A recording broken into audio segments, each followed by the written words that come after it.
sapatos, cellphone, pera. Iilan lang yan sa mga bagay na nilirinig ng Diyos ngayong sasapit ang Pasko. Ikaw, anong hiling mo?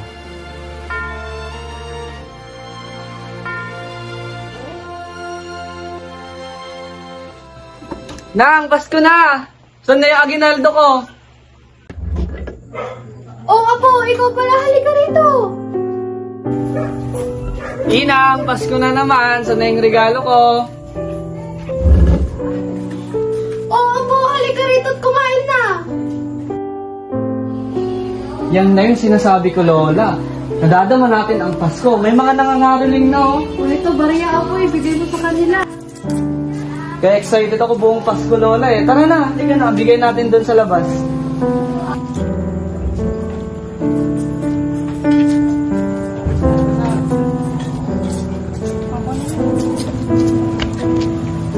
Thank you, thank you.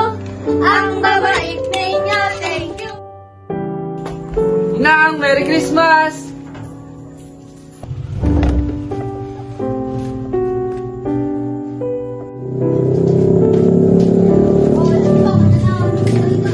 Balong, kanina ka pa ba yan? Kanina pa ako na.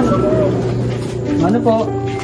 Hindi dapat mawawala yung regalo ko dyan lang, ah. Oo, may regalo nga talaga. Pasok na. Halika.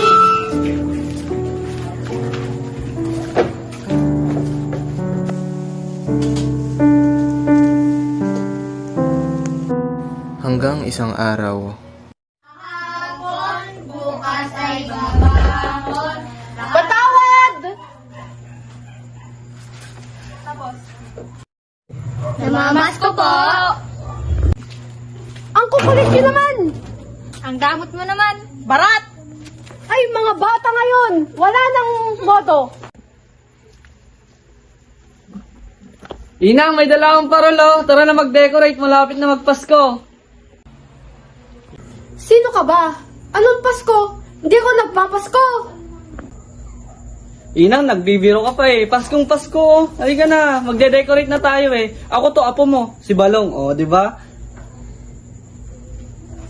Wala akong apo. Lumayas ka. Ano bang sinasabi mo, Inang? Wala akong apo. Lumayas ka dito. Anong Pasko? Walang Pasko dito. bigla na lang nagbago si Inang na hindi ko rin alam kung bakit.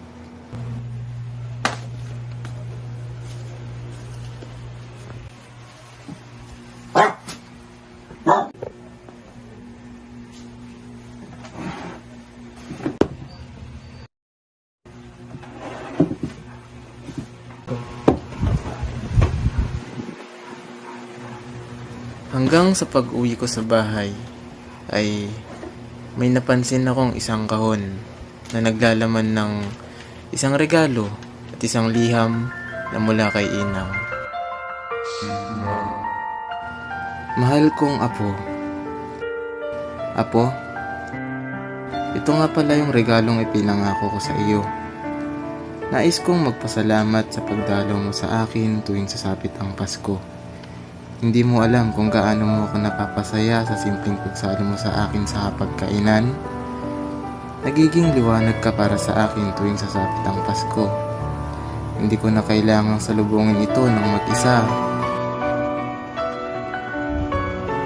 Siguro nga'y ito yung hiling na binigay sa akin ng Diyos mula nang pumanaw si lolo mo. Na magkaroon ako ng kasama tuwing sasapit ang Pasko. Apo, nais ko rin sanang ipaalam sa iyo na may sakit ang inang mo. Ang sabi ng doktor ay mayroon daw akong Alzheimer's. Ayokong sabihin ito sa iyo sapagkat ayokong mag-alala ka para sa akin. Nais kong makapagtapos ka sa pag-aaral mo nang walang iniisip na iba. Apo, mahal na mahal kita. Nagmamahal, Inang.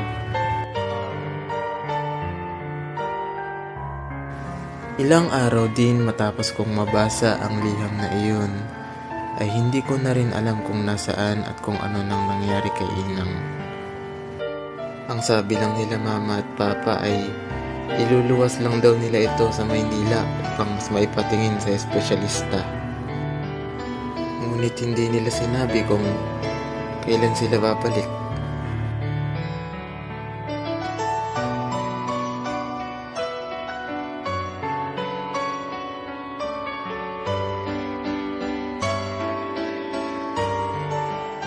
Lumipas ang mga araw, buwan, Pasko, na wala pa rin akong balita kung nasaan at kung anong kalagayan na ni Inang ngayon.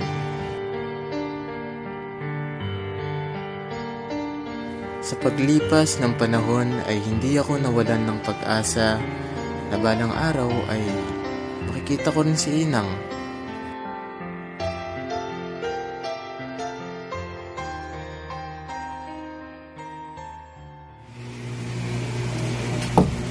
Balong, gising na! Noche buena na!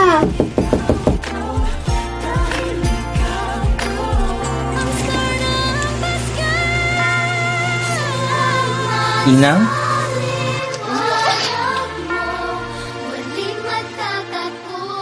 Nakita niyo yung Inang. Bakit ngayon ka nag-dumating? Nasensya ka na ako. Wala akong dalang regalo sa'yo. Ayos lang yun, Lola. Kasi ikaw ang the best na regalo na tanggap ko ngayong Pasko.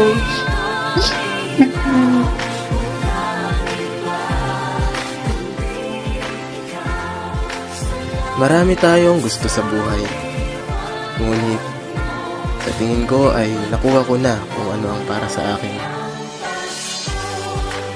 Muli, tatanungin kita.